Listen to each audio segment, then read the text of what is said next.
such a disaster. I can't remember our intro. How long has it been since we've done one? I'm Nicola, you're Liam. We're about lecturers in IDT. Okay.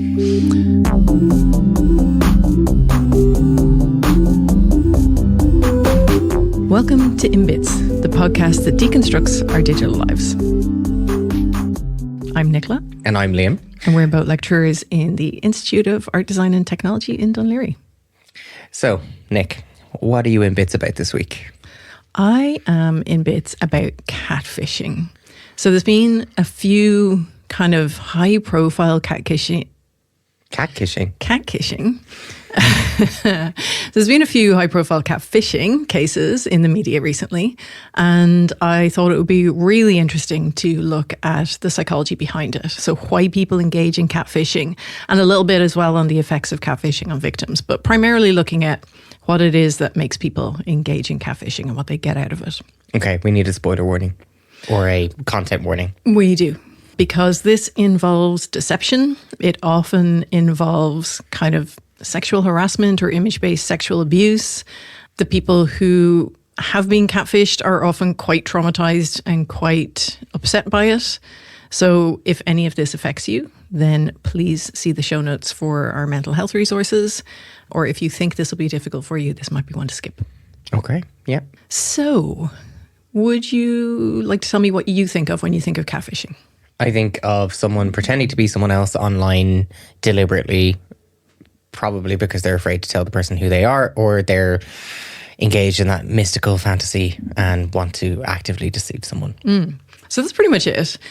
The understanding, if you ask a lot of people what catfishing is, it actually varies quite a lot. So a lot of people will talk about it like that it is someone who either steals somebody else's identity and pretends to be them. So there's a little bit of identity theft aspect to it sometimes, or creates a completely fake identity and uses that as their own. The whole purpose of it is to trick somebody else into developing an online relationship, right? So it's distinct from impersonation. Because that is just taking somebody else's ID. A big characteristic of catfish relationships is that lack of any in-person interaction. But people do have varying different ways that they think about catfishing. So a lot of people describe it as using highly filtered images over photoshopped images, lying about their weight, showing up on a date after having a particular online dating profile and not looking quite like who they are. So we had an example of that in the online dating episode where someone was like, they weren't quite as attractive as they appeared. No, it was what they had presented online was not what was advertised. Yeah, I'm not going to forget that language. I was trying not to use that language. But that's not really it. That's sometimes described as kitten fishing, where you kind of maybe are deceptive about some aspects of who you are, but you're still fundamentally the same person, just with a wider amount of variation than would be socially acceptable. Catfishing, though, is that creating a very distinct identity, completely separate from your own. And oftentimes it's people creating multiple identities. So a whole suite of characters or like a universe that they have created for themselves to back up the main character identity as well. It's likely quite underreported because oftentimes people don't know they've been catfished, or because the catfish doesn't reveal their identity, or because they realize kind of early on that they're being catfished and they just kind of stop talking to them and it doesn't go any further. There's so many different ways in which it can appear. Like, so you're talking about they may not actually know who or interact with that person in real life, if we use that kind of term, but they actually might be in the same space as that person who is catfishing them, and they may be completely unaware of it as well. Yeah, there was a case that I heard a psychologist talking about where it was someone in their workplace had been catfishing them and also abusing them within that relationship, being quite like engaging in a lot of coercive control, but they didn't know it was the person that they worked with initially. So it's quite problematic because you don't know who the person is. I'm going to talk about a couple of cases where this is an interesting characteristic of it, because there are quite a few victims of catfishing. It's not always just the person who is being catfished, which I think is interesting about it and not very nice about it. So it can happen anywhere online. Like, it happens in online communities. in lots of different ways. It's a bit harder on social media than in online dating, but it does still happen in social media. In social media, you need other friends and other people to validate that persona. So if someone friended you on social media and they had no friends, that would be immediately suspicious. But if they have friends and those friends talk to them and comment on their pictures and like them and maybe start even interacting with you, that feels more real. But there's probably layers to that catfish, because there's like let's call it catfish profile 1, and then they have like, let's compare it to like Bebo Top 16. There's a flashback. So the rest of their connections are also fake profiles that validate that fake profile. Yeah. It's like the Marvel Cinematic Universe of catfishing characters. Okay. I prefer my Bebo reference more. Yeah. So it happens quite a lot in online dating because obviously you don't need that validation from other people. You can create any character you want there. That's why it's quite common there. But it happens, like I said, in lots of different spaces. So I want to talk about a couple of cases that have been in the news, particularly in Ireland and the UK. In Ireland, there is the GAA catfish case.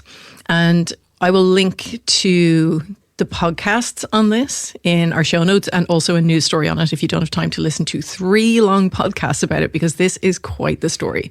So it's played out over the last few years in Ireland. There's 2 podcasters called the Two Johnnies, and they were the ones that brought it to light. It involves a young Irish woman who has created multiple online accounts, so a whole web of characters that support her story. She's targeted a lot of young men, including GAA players, people in the entertainment industry, including one of the Two Johnnies. So even after their first 2 podcasts came out about this, she continued on with this behavior. And this is something that we'll see in a lot of these high-profile cases, that even when the person is caught out, they keep going. It's like they're unable to stop doing it. So more and more, since the last 3rd podcast episode came out on this, more and more people have come forward to say that they were targeted, and it appears there's more serious aspects to some of that targeting as well. So it's kind of unclear at the moment whether she's still subject of an investigation in Northern Ireland or in the Republic of Ireland, because she's apparently from the north, but it is possible that there is still an investigation going on. But if she's been caught out, that's not necessarily that she's going to view that as necessarily a bad thing. It's you've catfished successfully all of these people, sense of self-efficacy in your catfishing skill. Yeah. I'm trying to understand the rationalization of continuing even though they've been outed. Yeah, well, it's kind of interesting because it appeared that one of the purposes of her catfishing was she could create these female characters that were very attractive, that she would then target these young men and then introduce herself as their friend, as the girl's friend, so that she got to actually meet the people that she was targeting in real life. But the friend doesn't show up. But the friend doesn't exist, doesn't show up, etc. And so she's the one then chatting to them and making friends with them and stuff. So it seems to be a way to connect with these people in real life, but using other people's images to do that. And some of the people whose images were taken, so there was an Irish influencer whose image was stolen to be one of these characters. And she talked about, the kind of stress of not knowing how your image is being used and what things are being said to people and what kind of perhaps abuse is happening under your name and under your image. Well, not under your name because she's using a different name, but under your image. It's like quite difficult knowing that.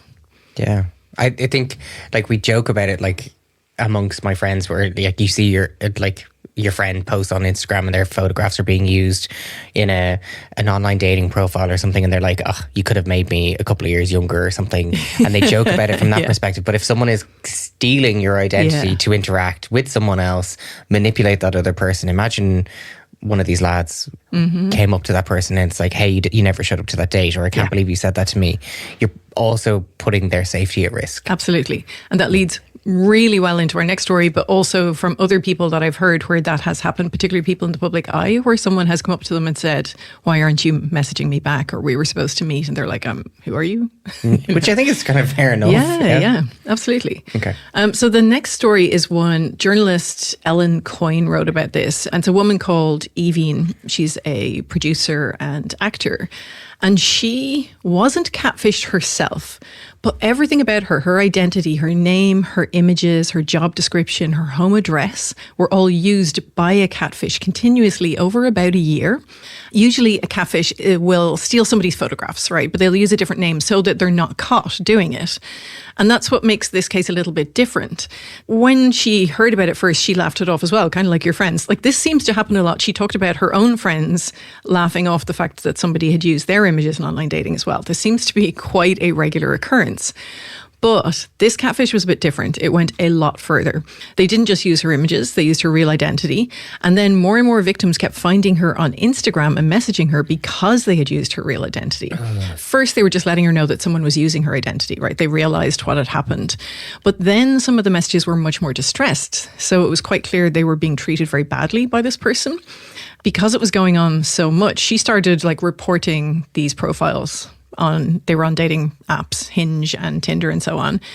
And they would get taken down, and then very quickly another one would go up and another one would go up. And as fast as she could get them down, there were 2 or 3 or 4 going up. And you need a phone number to put these up. So this person had obviously a whole bunch of different phone numbers. So at one point, a friend of hers matched with this person and realized what was going on. And they actually got involved in a conversation, and it got very sexual.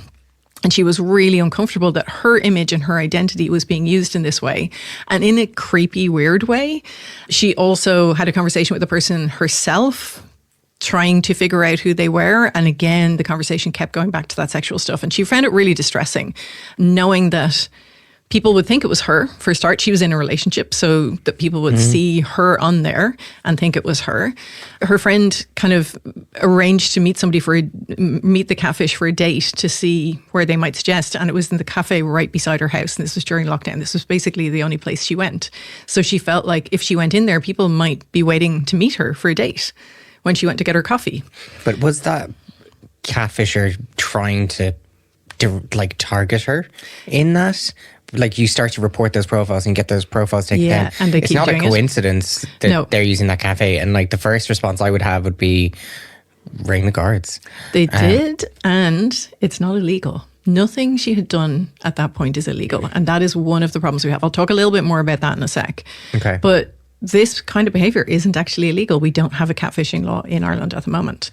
Imagine you're AVing this person, and your spouse, your partner sees that or hears from one of their friends, hey, your missus was matched with me on a dating app. Do you know that she's even on this? Never mind. So that's a test of trust. And even if you're fine in your relationship, you contact them and you say, hey, what's the crack? Is this you? And they're like, no, it's not. It's fine. There's still a little doubt still there. Yeah. And then they're continuing to interact in that way. And that catfish has clearly got personal details or sensitive details about that profile or about that person. And then they could potentially create a convincing enough profile that spouse. Well, they talked about their occupation, where they were from, their background. They had a lot of information. Okay. And so this is why it's not just a pure catfishing case. There's a lot of overlap in this one with stalking. So they didn't appear to be directly stalking. It's indirectly stalking. And there is a huge overlap between stalking and catfishing. But they are also separate things. So catfishing can be a big part of stalking, but stalking doesn't have to be a part of catfishing. But we also looked at in previous episodes, we talked about connectedness online, social support, and this starts to intrude on other connections that we have online, and your digital identity is a lot more than just physical identity or offline identities and the space that you're supposed to be in. It's very oppressive. It really in terms of how it's impacting their digital behavior. There's a quote from her in in the news article, and said, I don't know what's going to happen when I leave the house, if I'm going to see them, and if I'll know who they are, and if they'll approach me, or if that's not their game, what else are they doing? Are they just watching me? How far is this person willing to go? That is extremely oppressive. She did try and report them to the police. The police couldn't do anything about it because it's not a crime. So she actually got a number connected to the person that she thought might be the catfish after doing quite a bit of investigation herself, and sent a very cautious text to them, and then found out that that person had reported her to the police for harassment. And at that point, I think that was probably the lowest point or the most distressing point for her. She felt like there was no help available. It was completely out of control at that point. So she was being reported for trying to stop the behaviour. Exactly. What did the guards do? Nothing. Because there's no Because legislation. it's not legislated for us. They can't really do anything about it. There's a certain loss of control when your image is stolen that's really difficult, because we do try and manage our image of ourselves online. So it is very difficult when that happens. So that's one side. That's the person whose identity is stolen. Then there's a case in Scotland, ongoing case, to be honest, in Scotland, a woman, Adele Rennie. And this is a really complex case. It spans longer than 10 years now at this point. So Adele Rennie is a former NHS nurse, quite young woman. And she targeted women local to her over more than 10 years. From the outside, she appears not to be what you think of as a typical catfishing perpetrator. So she was a nurse. She was apparently very well liked in her offline life.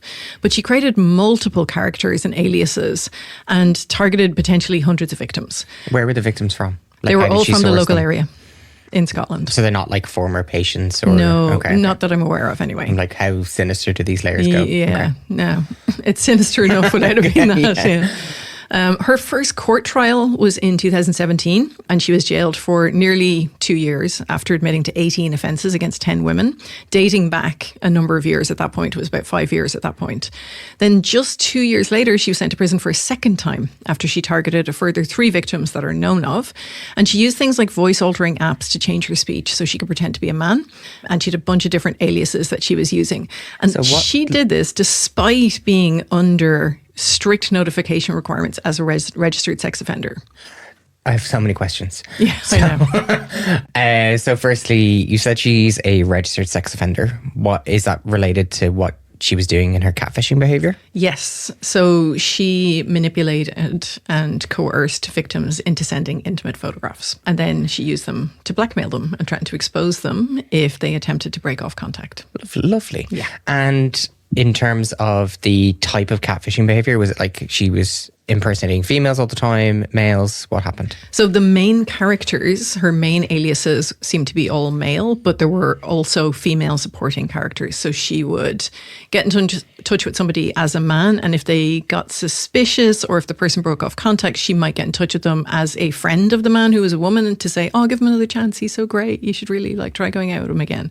So there were a lot of supporting characters. Okay, so she's really dark triad. We'll get into that. Okay, Don't yeah, skip spoilers. ahead. Okay. Okay, cool. Yeah. Okay. Yeah. They're my questions for now. And that's just so that was her first set of offences, right? Then 2 years later, she was sent back to prison for the second time, despite being a registered sex offender and not being allowed to contact any of her victims. When she was released from jail in January 2025, she was again subject to monitoring and restrictions. And just 10 days after being released, she sent a text message to one of her previous victims. Why was she allowed access to tech? I think they had gone through her phone to make sure that she didn't have victims' names in there, but she had the victim's name in as something else. As an alias, okay. Yeah. So she was sentenced to a further 100 days in prison. So she's currently in prison. So she would do things like send gifts to her targets. She would also, like I said, contact them pretending to be a friend of the original person. She created this whole world of aliases. So this case wasn't just about catfishing, obviously. This involved stalking behaviour as well. So she did things like send screenshots of Google Maps showing herself outside the victims' homes or photographs of the victim's street through car windows, all sorts of things like that. And there was a lot of coercive control. This was a very, very complex case. There is a BBC documentary currently being made about this, a series of 3, because there's a lot involved. Yeah. She's one of the most prolific serial catfishers ever in the UK. So I'll be chatting on that about some of the research that we're going to talk about today. Because it's a really, really interesting case. It's obviously the most extreme end of the spectrum in terms of this. We will do an episode on cyber stalking as well, because there are similarities and overlaps, but there are differences. So cyber stalkers don't always hide their identity to form a relationship, or they are often somebody that you already know. It's often an ex-intimate partner or an intimate partner. But that key part of catfishing is hiding identity and creating a different identity. Okay. So catfishing can be part of stalking, and stalking can be part of catfishing, but they are 2 separate things. And there's so much research, and they're so complex that they each deserve their own episode, I think. So in terms of legal issues in Ireland, inspired by both the GAA catfishing story and the case with Evine, the former Fianna Fáil Senator Lisa Chambers introduced a bill to tackle the problem. So she'd previously successfully introduced a stalking bill, which was great, but she's was trying to bring in a bill to make it a criminal offence to engage in catfishing. So that would allow the Gardaí, the police, to act and provide an avenue for victims to get some restitution. And it proposed prison sentences of up to 5 years. But then the government ended in November and the bill fell by the wayside. So we're hoping that someone, the current Minister for Justice, will maybe bring that back up because it had gone quite far. Totally contact your local TDs. Absolutely. It'd be really good to see that. So at the moment, it's not illegal. So unless you commit fraud, unless you're trying to get money or goods from somebody, or you're engaging in enough persistent, unwanted communication with someone that it kind of meets the criteria of harassment. Coco's Law, maybe. Yeah, but with a catfish, you're probably in a relationship with them without realizing they're a catfish. So it's not unwanted behavior while it's happening. And that's the problem. So you can't retrospectively go back and say they weren't who I thought they were, so that behavior is now unwanted because it was wanted at the time. So it doesn't often qualify as harassment unless they start actually harassing you. It's very nuanced. It has like borders on like really consent as well. Yeah. Like, there's huge issues with consent. Yeah. Because if you're engaging in like online sexual behavior in some ways, sharing images, things like that, you are not sharing them with the person you thought you were, and so you are not consenting. You don't have the information you need in order to be able to consent. So also, if they share your intimate images without consent, then that is a crime. So there's a few different things that they could potentially do to make it a crime, but if you are just talking to them and developing a relationship with them, then that is not a crime. And then in the case of like Evie's case, the persistent communication wasn't with her, so it was indirect. It was using her identity with other people. So it feels like a form of indirect harassment, but that's also not a crime. And the person wasn't defrauding anybody or asking for goods. So it's nuanced online behavior, but we need, like what I like about the non-consensual sharing of images act, so the Coco's Law that I mentioned, like I like that because it's really straightforward. It can actually tangibly be applied, and it is. Yeah. So you need catfishing legislation with language that is open enough that it is either crime against the person or on, but like targeting them or their identity, something like that, because this is quite nuanced. Yeah, the new bill that's being proposed explicitly includes impersonating a person as one of the offences. Okay, lovely, great. I asked the question on Instagram. And we got some messages from the listeners. So I asked them if they had any experience either catfishing somebody, which of course nobody answered, wasn't really expecting anybody to, or being catfished. And we got two answers. And I think this shows that nuance in how people understand the term catfishing. Because the first one is that first thing I said. So some people Photoshop or touch up their photos to a drastic extent, and they look nothing like that in real life.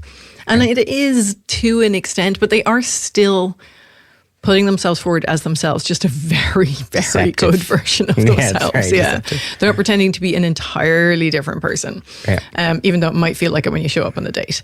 But the second one I think is interesting. So this is an attempt at it, not a very successful one.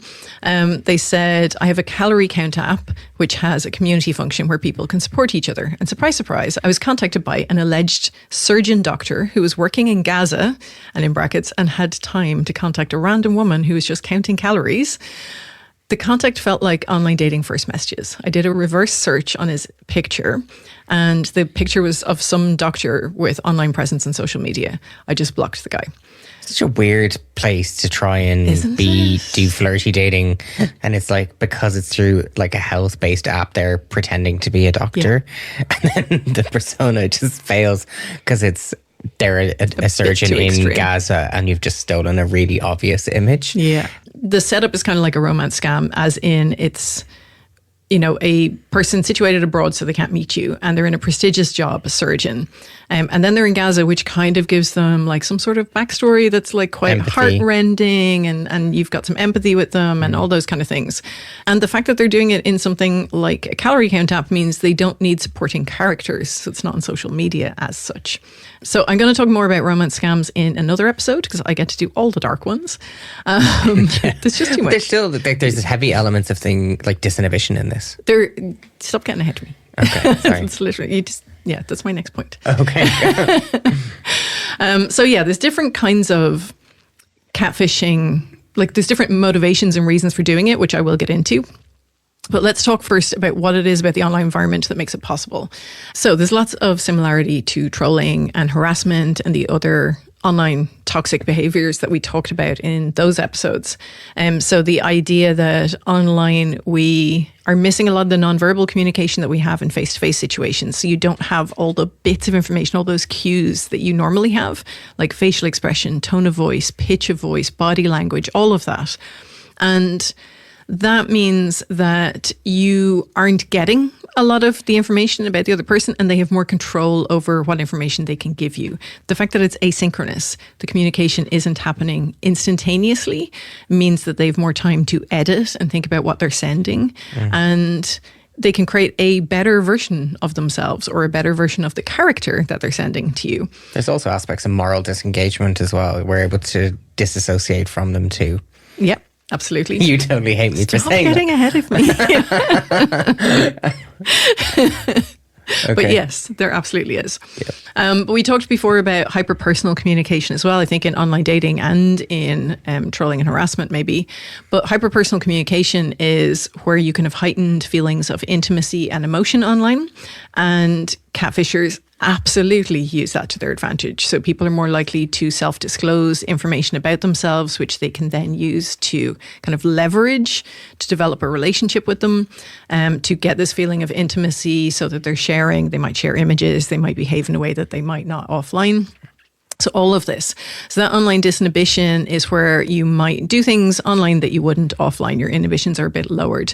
And the anonymity online, the invisibility, you can't see other people, all of these things contribute to engaging in behavior that you might not offline. But with all of these combined, and again, I know you gave out to me for it, but moral disengagement together, like we can justify the actions or our behavior. We can rationalize why we're doing it to you. We can minimize the supposed harms or risks that we're causing to you, and basically take away no guilt from that behavior.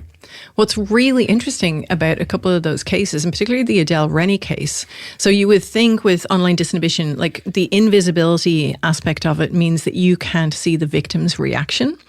And so you might be able to rationalize that they're not hurt. They're enjoying this conversation. They're enjoying this like relationship that they're having with you. She set up dates with people and then went to watch them get stood up on the date by herself. There's no moral disengagement there. So there's no moral disengagement. That is, and we will get into it in the personality traits part, but that is sadism, where you actually enjoy inflicting pain on other people, which is definitely a part of this. There's a kind of like creepy voyeurism there as well. There is, yeah. Now, not all catfishers do that. There's lots of different motivations for doing it, and I think why you're doing it influences what you do when you do it. But certainly these more extreme versions, there's something a lot darker there. But like with the Adele Rennie case and was it Aveen? Yeah. Where she was organising the dates in the coffee shop next door. Yeah. Like they're very similar behaviours to each other. We can make an assumption that both the catfishes are in that space. One is where the victim is the person that's being impersonated. The other person is the person who's being catfished. Yeah. So like they have different impacts. I think the case where she's impersonating that person on the date in her local coffee shop has this additional intrusive layer. It's very... But nothing was ever done about it. No, because it's not legal. Come on. I know. That must breach some form of stalking legislation. Okay, right. Because they weren't contacting... You can't see the victim. Nicola just shaking her head going, no, there's nothing. No. They weren't contacting the victim themselves, so it doesn't appear to qualify. It's like disassociated or one step removed stalking. And just... The coffee shop should like... There's no way for them to do anything about it either. No. Okay. So let's talk about who these lovely people are. So what are their personality traits, other characteristics? What's interesting is that both the perpetrators and the targets of online deception have kind of different expectations about meeting in person. You know, the person who is the target of the catfish might want a relationship that ends up in person. The person who is the catfish obviously doesn't, because they are not that person and they're pretending to be somebody else. But despite that, these relationships can actually last for years because the person will provide valid reasons or excuses for why they can't meet in person. They will often get more and more dramatic as time goes on. But the relationship and the level of the relationship and how long it goes on for suggests that some sort of relational needs are being met for both of the people within that. So people are getting something out of it. I have a question. I know I'm interrupting. I have a question. We've spoken about people who catfish other people. Is there any research about people who catfish themselves and talk about it? So there is, in cyberbullying research, we call it digital self-harm, where people will create a fake profile and victimize themselves. So, and there is research on that, and there's a lot of reasons, and it relates to like self-harm behavior offline. Okay. But is there anything, maybe this is something we can not have, that I've come across, but there could be, where people create a series of social connections like that? I'm going to keep talking about my people, top 16, where they create fake profiles that then interact with them to either create popularity or... That is really interesting. I haven't seen any, but that doesn't mean it doesn't exist, because I there's absolutely a lot. think this exists. If it exists for cyberbullying, it would not does. surprise me to exist for this. But it makes me think about that podcast series from RTE about the real Carrie Jade, who was a catfisher in real life mostly, but also online. And I actually came across her on TikTok. I saw a video about her, and she was saying that she was a disabled woman who was renting out rooms on Airbnb in her house, and that people had come in and were super abusive to her because she was disabled. They were disgusted by her. They wouldn't share a fridge with her because it might be contagious, all this kind of stuff. Right. I remember seeing the first one thinking, God, that's terrible, quite over the top. Like, who would be like that? And then I saw another couple, and it like gained a lot of traction. It went quite viral on TikTok. And the second and third and fourth one that I saw, I was like, this is very over the top. This is quite weird. And it turns out she was kind of a renowned catfisher in Ireland and the UK. So she had made her way around Ireland over a number of years. And there's a whole documentary on all the different things she did. Really, really dodgy. She was involved in minding people's kids. She pretended to be many different kinds of people. Really interesting case. But that strikes me that she had like created an abusive situation for herself, but she didn't actually create the character who was abusing her. Okay, we need to do an episode on people engaging in digital self-harm like that and see if we can find some research on this for catfishing and cyberstalking. Yeah. Okay. Okay, interesting. I would be very surprised if there isn't. Yeah, that's fascinating. So both men and women engage in deceptive behavior, online and offline, generally for different kinds of reasons. So men are more likely to deceive others for self-serving purposes. What's a self-serving purpose? So they might, lie about their status, give themselves higher status, or their abilities or experiences. Whereas women generally try to encourage intimacy or make people feel better about themselves, and they're deceptive in doing that. So if you've ever seen any of those cases of fake illness online... Oh, yeah. There's so many examples. I could point people. I'm going to put so many podcasts in the show notes. Okay. People don't have time. Yeah, but like Belle Gibson in Australia was a fake cancer influencer. And what she was doing was getting intimacy from people, worry and concern and sympathy and so on from people, but also creating connection with other people. It's like manipulative social support. Yeah, exactly. So both genders are engaging in deception. Men have been found to be more deceptive than women. But of course, catfishing is more than just deception. There's a lot of manipulation involved in it, and there's intimacy involved in it. So personality seems to play a really significant part in that. But before I get to personality traits specifically, I want to talk about attachment theory. Oh, I'm so boring. I love this. I know. You love an L theory. So I'm going to describe the theory first so that you understand what I'm talking about. So attachment theory is like a theory going back to the 60s and 70s. Bowlby was the originator of it. And it was proposed as a way to understand how people develop emotional security and stability throughout the different stages of their development. So it looked at how kids interacted with caregivers and how that kind of contributes to how we engage in relationships over the course of our life. So when we become adults, we tend to focus more on our romantic partners as the object of attachment. So we look to get support from them and provide care to them. Now, in attachment, there are two dimensions that determine your attachment style. The first is how much you're comfortable with being close to people. So you might have a fear of dependence on people and distance yourself from them, or you might have a fear of abandonment in relationships. So attachment theory is impacted by a bereavement of a parent, divorce, breakdowns in family structure. There's personality aspects to it, but there's a huge amount of research around Bowlby's theories. Like the strange situation experiment is based off Bowlby's work. There's so much literature in this space. That's you can't just throw that in there without telling people what it is, though. So you put a child in a room with its caregiver. Okay. So if they're insecurely attached to their parent, the parent leaves the room, who is this like anchor point to them, and they're worried about what's going to happen. Mum or dad is going to leave me. They disappear out of the room and the child has a complete meltdown. And they were originally playing with their toys and they were absolutely fine. And then the securely attached child, mum or dad leaves the room and they're like, no, you don't exist to me anymore and I'm cool with it. Yeah, because they know you'll come back. Because they have this security in this caregiver. But like all of this is impacted by the pre-existing relationships the child has. But there's loads of research that looks at this from a longitudinal perspective, about how people who are insecurely attached start to engage in things like crime, alcohol and drug abuse. I'm spoilering, sorry. I know. I can see by your face, you're you like, can just don't do read this my to mind. me. There is loads of evidence. And like in particular things like relationship issues like infidelity, divorce and intimate partner violence, which are quite relevant, I think, for something like this. But it comes up in the cyberbullying research. I like this because my background is developmental psych as well. Okay. So that's why I'm like... I should have just got you to explain No, but I think it's really good be because it's like... I think it's really interesting to see from an educators are trained on this right the way from SNAs to teachers, because attachment theory is really important. Like Montessori, all of our education programs involve some form of attachment theory basis. Yeah. Okay, that's me done. I'll stay quiet for a sec.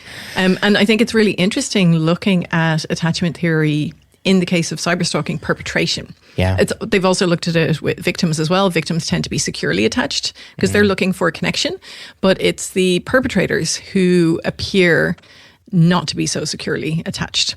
So attachment anxiety is where you're characterized by a fear of abandonment, excessive need for closeness. People like that, people with high attachment anxiety can kind of put themselves forward as being like helpless or needy or overly eager to get support and love and so on. They need a lot of reassurance. They also tend to disclose a lot of information about themselves and develop a strong connection quite quickly with a partner. Attachment avoidance, which is more fearful or dismissing, are the two characteristics of that. So that's more a fear of dependence and not like to being close to other people or dependent on them, particularly during times of distress. So people prioritize self-reliance and they tend to be more disengaged, particularly around emotional distress. So they might present as kind of lacking interest in a relationship. They also disclose less information about themselves.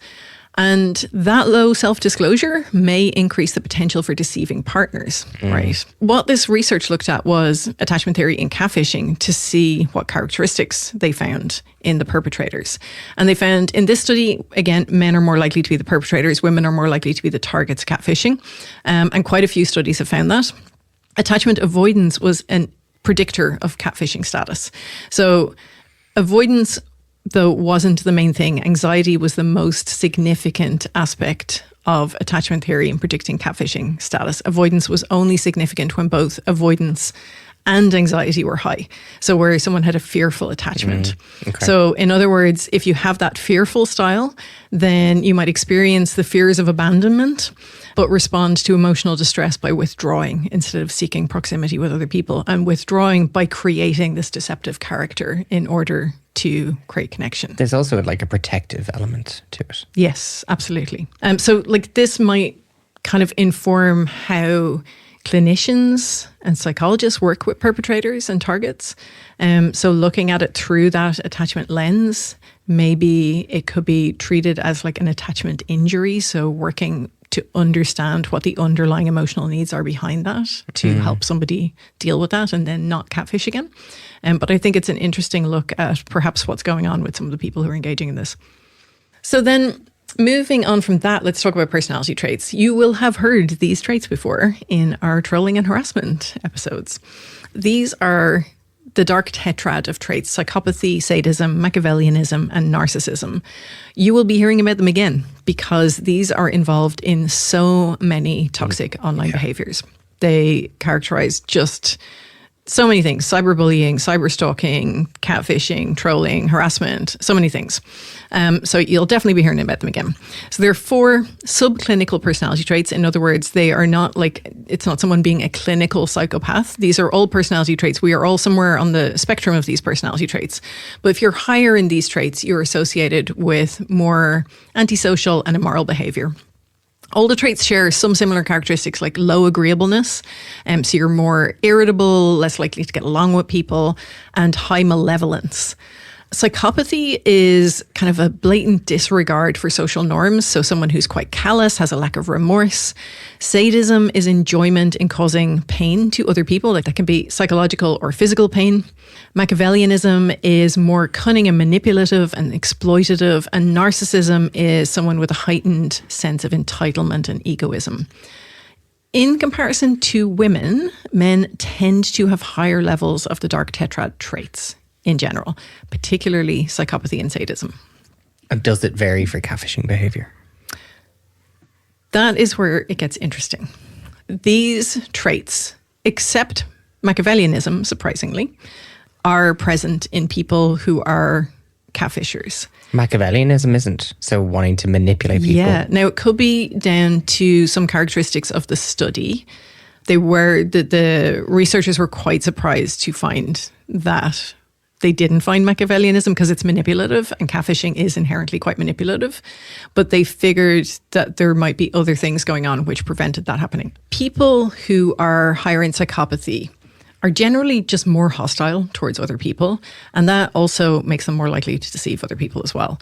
They tend to be deceptive in their relationships, in academic contexts, and they often deceive people to enhance their own self-presentation and to avoid punishment as well. They exploit relationships so that they can serve their own self-interests. And they really like tricking other people.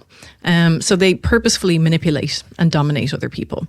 They're more likely to engage in deceptive online behaviors. So we talked about trolling and harassment, cyber stalking, bullying as well, online fraud. Like there's a lot of these different kinds of things. Mm-hmm. Whereas people who are higher in sadism enjoy hurting other people. And they, again, lie and deceive in academic and professional contexts. So there's a lot of deception involved in these dark traits. So they engage more, again, in online deceptive behaviors like trolling and deceiving and hurting their targets. They also tend to engage in deception in their relationships. So they are more likely to create fake profiles to cyberstalk intimate partners, which is catfishing and cyberstalking overlapping again here. But there's a lot of consistency in the types of behaviors, the spaces where those are happening. So there's good reliability in some of these findings. Yeah, exactly. Machiavellianism, which you might have expected to find, is about cheating other people to achieve your own goals. They didn't, like I said, find it in this study, but they have found it in other toxic behavior online. It tends to be found a little bit less often than psychopathy and sadism. The other reason why they thought they might not have found Machiavellianism is that people who are higher in that trait manipulate others in order to achieve very specific goals. And the catfishing questionnaire that they developed didn't actually talk about achieving specific goals. So it said things like, it had questions like, I orchestrate online scams, but it didn't say, I orchestrate online scams for financial gain. That's the specific goal. And so it may have been missing that goal-oriented aspect of it in the questionnaires. I also wonder if you're high in Machiavellianism, you know about manipulating people.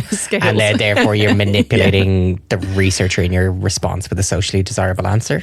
Entirely possible. Yes. Entirely possible. I was just like, what's the other confounding variables in that study? There's always so many when it comes to people because we're so bloody complex.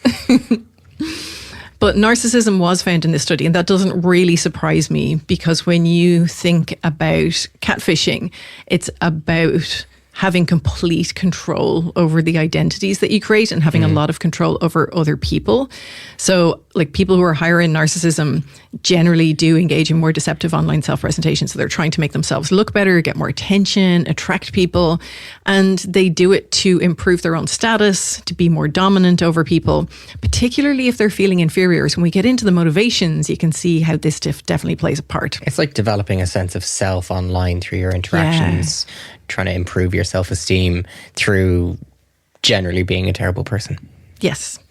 That's my best summary I can achieve. What's interesting as well is that narcissists are more likely to deceive themselves. The deception they involve to make themselves look better can evolve into self-deception, where they start to believe their own story, their own lies, basically. So they often have an inflated sense of their own ability, and they kind of deceive because they believe that deceit should be the truth. So all of those dark traits have been linked to deceptive and exploitive behavior, but we definitely have research linking all of them except Machiavellianism in this case to catfishing specifically.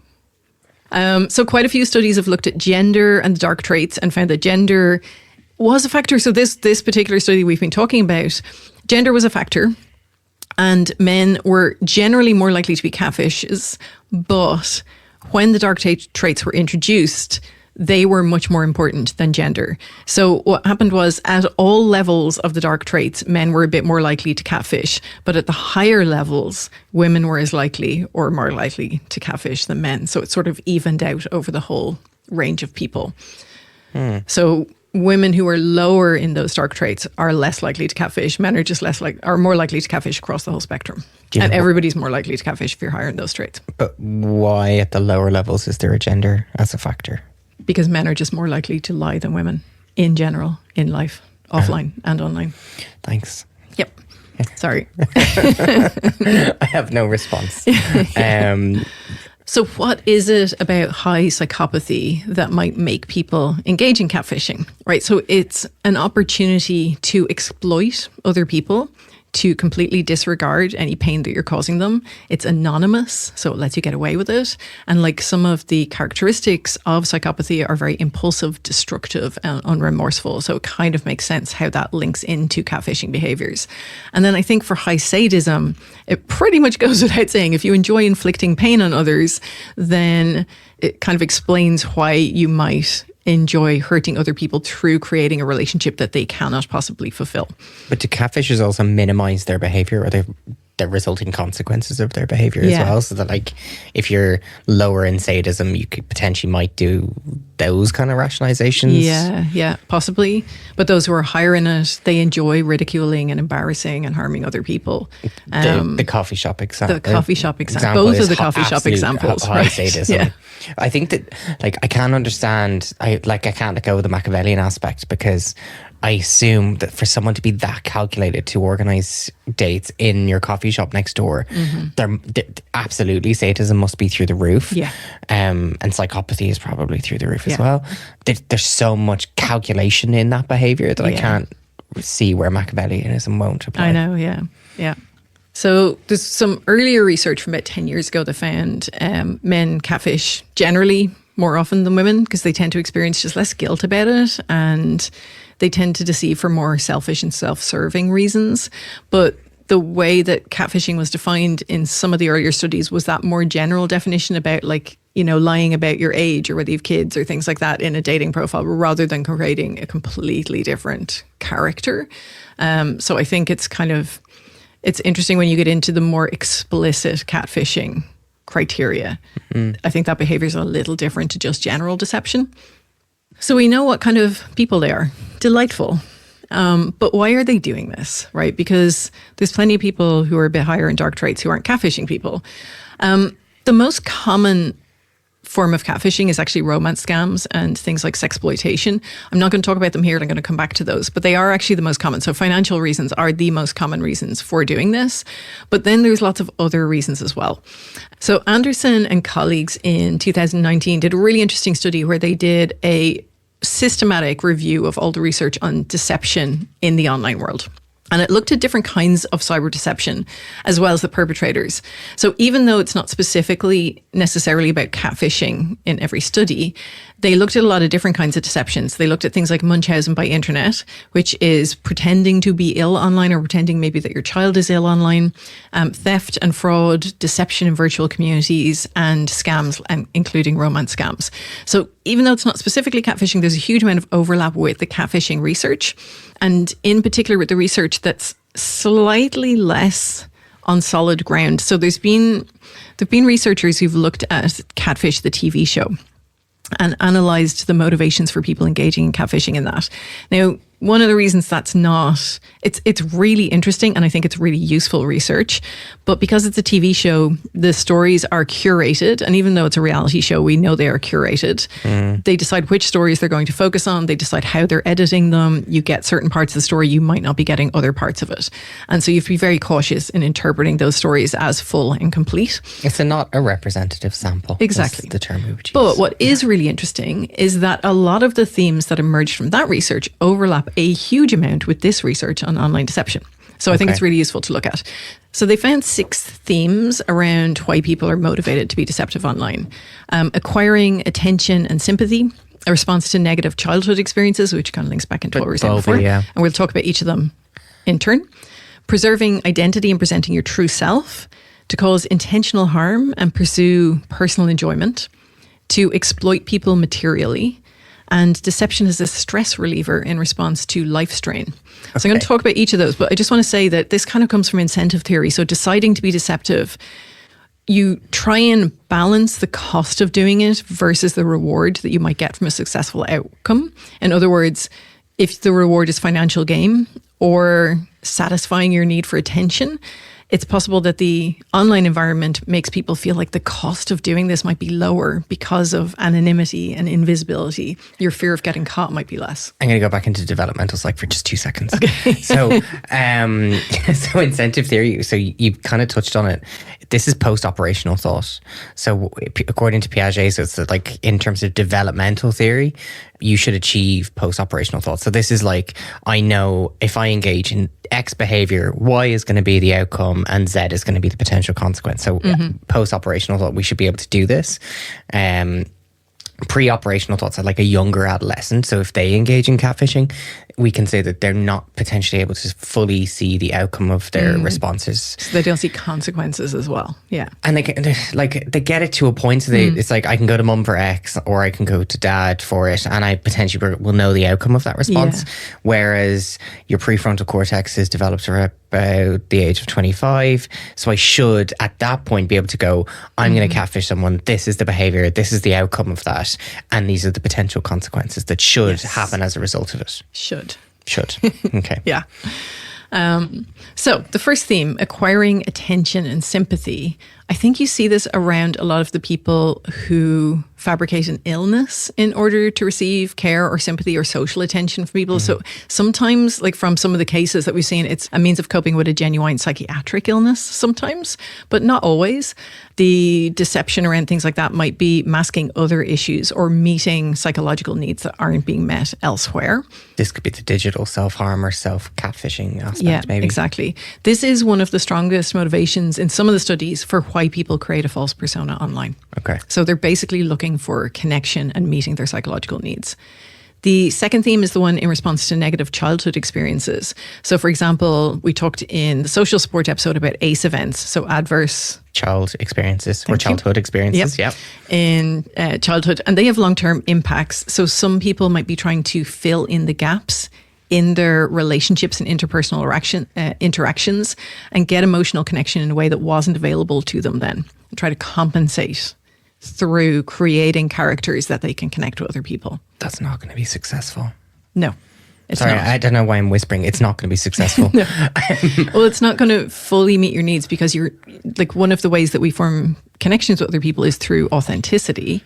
And if you're not being authentic, it's very hard to actually. This is all role-played adverse childhood experience event or making up for it. So it's actually not a real. Well, they could have experienced they could have experienced real adverse ACE events. Yeah. Yeah. But I mean, if you're going to try and fill those gaps, you're creating them and you're curating them So you're not necessarily going to get the same developmental or like lifespan development improvement from them. Yeah, exactly. Okay. The third theme was preserving identity and presenting your true self. So we talked about this in online dating. Some people just find it easier to be themselves online, particularly people who are socially anxious or shy. They can express their true self online, so that might be part of it. So the social norms online and also people's perceptions that everybody's lying online might allow permission for this kind of behavior. And so some people may express a true self that's very different from who they are presenting offline.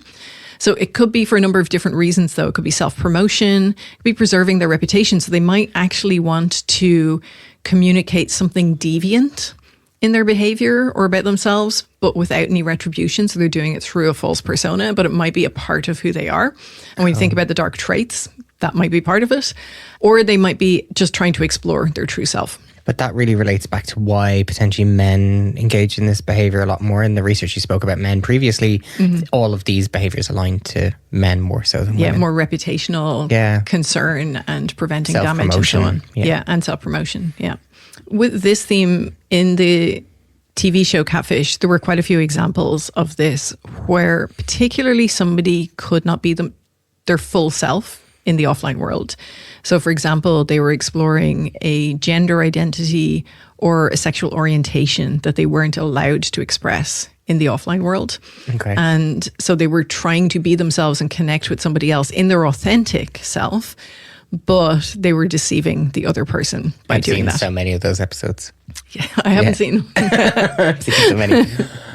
But I think it's a more understandable reason for doing it, but it doesn't change how that impacts on the victim on the other side of it. Oh, it's completely heartbreaking for that person. You've thought you're developing a romantic relationship with that person, and then they show up and they're the opposite gender that you are actually attracted to. Exactly. And you've got those consent issues again. Yeah. Yeah, huge problem. The fourth theme is causing intentional harm and pursuing personal enjoyment. So here you've got your dark traits. Fully. So this is the darker side of deception where people are being malicious in their intent. So they might be intentionally trying to cause harm or control the situation for selfish reasons or enjoyment. So this is like trolling, very much like trolling. It's not linked to guilt or shame. It's people actually enjoying what they're doing. Manipulation is a key factor in creating a fake persona. And that's a skill rather than a personality trait as such. So manipulation is something you can learn, and that allows this motivation of harm to be successfully pursued. I know I'm going to say it again, but Machiavellianism. I know. It's there. I refuse to believe that it's not. It's also low levels of moral disengagement across that one as well. Fully. Yeah. I mean, this is quite difficult to research because you have to find catfishers who are willing to admit it and answer questionnaires and so on.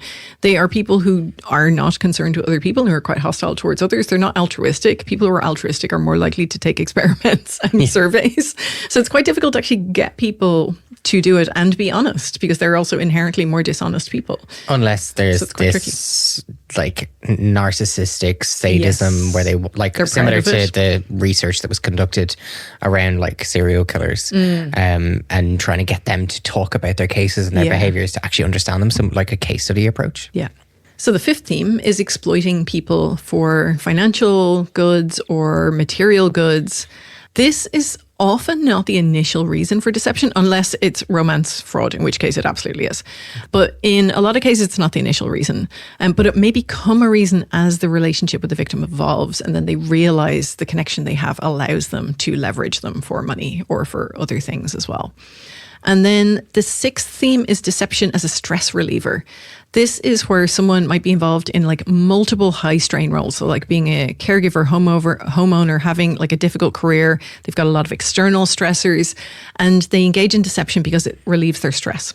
So they might find an outlet for their negative emotions through an online persona. Creating that online reality can assist with that, and it's somewhere that they have complete control over the environment as well, which might really help with that as well. And then individual characteristics, perpetrator personality, we've already talked about. Lower levels of agreeableness, conscientiousness, and definitely the dark traits here. I think the one about the life strain is interesting because in the TV show Catfish, when people analyze the reasons for engaging in catfishing, some of those reasons were things like a substantial event, negative event that had happened in people's lives, like they'd had a significant bereavement, a job loss, etc. And creating this fictional world gave them control over that world. So that aligns quite well, I think, with that deception as stress reliever. And Bobby. Like, it's really interesting. It does. Like, all of these interact really well with each other. Yes. But like, if it's significant bereavement or life event, like, that's going to have a like significant impact in terms of like how you progress forward, your previous life experience. There's like so many different theoretical models you can look at to see how significant life events will impact future behavior. Yeah. But if you have a significant life event, a negative experience happens to you, the same with like cyberbullying or traditional face-to-face bullying, someone is victimized or has a negative experience, experiences a lack of self-control. And as a result of this, they seek to gain that control back. Yeah. And often that's by curating an experience like this. Yeah, exactly. This is like when you get into the detail of how people actually engage in catfishing, you see a lot of variation. Like there's, again, not a lot of qualitative research on this where people have interviewed catfishers because it is quite difficult to do. Hopefully we'll see more and more of it over time. There was one by Simmons and Lee where they interviewed 3 people. So there was one where a woman thought her partner was cheating, so she made a fake account to test him and see if he'd fall for it. Is it catfishing? It is, I suppose, but it's very specific. She was only catfishing one specific person. Wouldn't be a strategy I would recommend, but you know. The second one was a man who created a female profile with pictures that he gathered on Google. He said that he wanted to see what type of responses he'd receive if he created an attractive female profile. He said he was bored, so that was why he did it. But he also found it boring after a while. He said, and it's quite funny to me after the online dating episode, a lot of the messages he got were sexual, and he thought that was kind of funny. So he stopped doing it after a while, and he said he wouldn't be bothered doing it again. And then one woman who catfished people for money, she was really desperate for money, so she took images online of very sexy young women and sent images to men for money over time. That were of other people. Okay. Yeah. So like there's just such a massive variation in who catfishes, why they're catfishing and so on. But those personality traits seem to be consistent across all the different types of catfishing. So she created a fake account to test him. Mm-hmm. There's a Kate Bush song that basically is about this. And if we play it, we'll get into trouble legally. Yeah. Is it Babushka? There's your homework. Okay. Also not to go in, but I couldn't help myself. So what about victims? How are they feeling about all this? So there's some people who it really doesn't bother them all that much. So like the people who kind of messaged me on Instagram, they were like, well, this happens. They're not traumatized by it. Most people catch stuff quite early on. And it's sometimes due to the way people are interpreting catfishing. So it's just someone who's photoshopped themselves a bit too much and they don't quite look like they're supposed to. Like that's disappointing, it's irritating, it's time wasting, but you're not traumatized by it. But when someone who seriously catfishes you, has a completely different identity, develops a relationship with you, that can be a really big problem. And then the other side of it is the people who have their identity stolen, like Evine that we talked about earlier. People who are catfished, it can have really significant psychological impact. So when people become aware of it, victims report feeling depressed, anxious, paranoid. They often have increased feelings of embarrassment and anger and fear and shame. So it poses quite significant mental health risks. And it's really quite a negative and traumatic experience for people, particularly for more vulnerable populations. And it seems to really happen a lot in online dating. So this study looking at victims from Luckner in 2019 is looking at online dating specifically. But I'm thinking these are very similar negative experiences that happen with other forms of online trauma. Yes, trolling. But my head goes straight away. You're talking about the negative, and my head goes, well, what are the protective factors? And this is the practitioner in me. Mm-hmm. So I'm like, increased resilience, sense of self-esteem, social support network, offline network that you can rely on, blocking, reporting, like all of those, like resilience, if you look at resilience in it within all of those cases, someone who has high resilience, and I mean very high resilience, can go into that coffee shop and be like, if that person comes up to me, I'm going to be able to tell them, no, that's not me. There's a person who's catfishing me, and unfortunately they have been catfishing you. Please block and report them. Whereas this person, if they have low resilience, this person is invading my coffee shop next door and my entire life.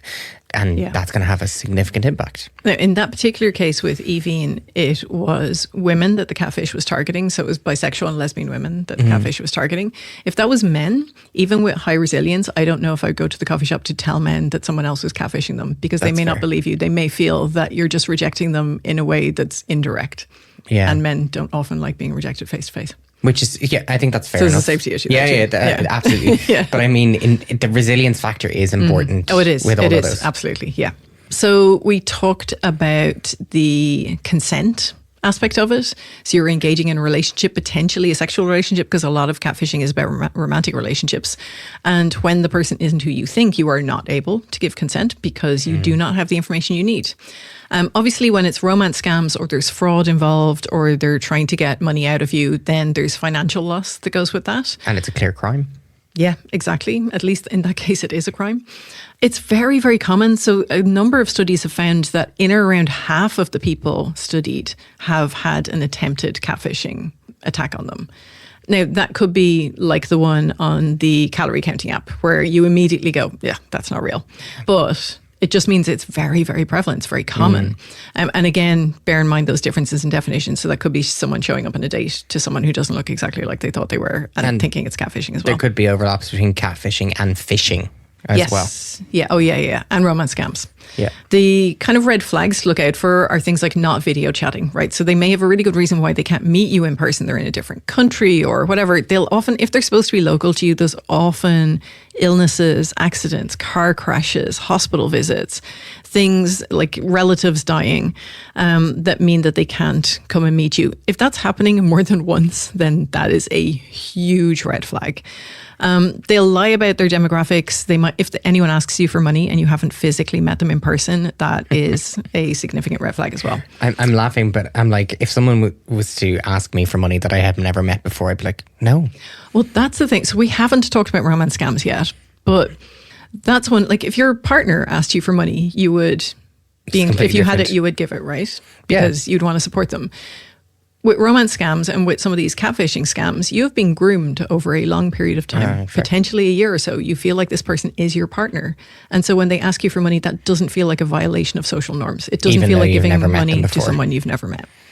It's someone you're in love with, in a relationship with. I think I'm primed, though. Yes, like, well, we're not normal. Yeah, we study this and we teach it, so we should never pick up on send it. money to someone who you don't know, but also be cautious about sending money to people who you do know. Yeah, just don't give people money. There's a really old, it's not a proverb. I don't think it's as sensible as a proverb. It's lender nor borrower be. Okay. Yes. Yeah. Didn't you just buy a house? I'm such an old lady. Some of the risk factors for catfishing, and I'm sure there's more as well, this is just from one study, but using multiple dating apps, having multiple relationships at the same time in the past 5 years, adding strangers as online friends, all of those are increased risk factors for catfishing. It just means you're online in slightly riskier situations. And that means you've just got to be a bit more cautious about who you're connecting with and who you're talking with. Basically all form of internet and technologies. So that is the end of our catfishing episode. We will be back talking about romance scams, cyber stalking, and other lovely, delightful topics again. But if you've been affected by any of this, or if you need help with any of this, or you know anyone who does, please check our show notes and we will have resources for mental health resources, but also resources for contacting the Gardaí in Ireland. And if you are outside of Ireland, please, if you've got experience with something like this, do contact your own police force. The laws may be better where you are than they are here. Thank you so much for listening. You can find us in 2 weeks' time for our next episode. You can follow us on social media at InBits Podcast on Blue Sky, YouTube, Instagram, and TikTok. I always forget about that one. Our episodes have been edited by Owen Hurley, who's also provided our production and lovely music for our show. Thank you for listening, and we'll see you in 2 weeks. See you then.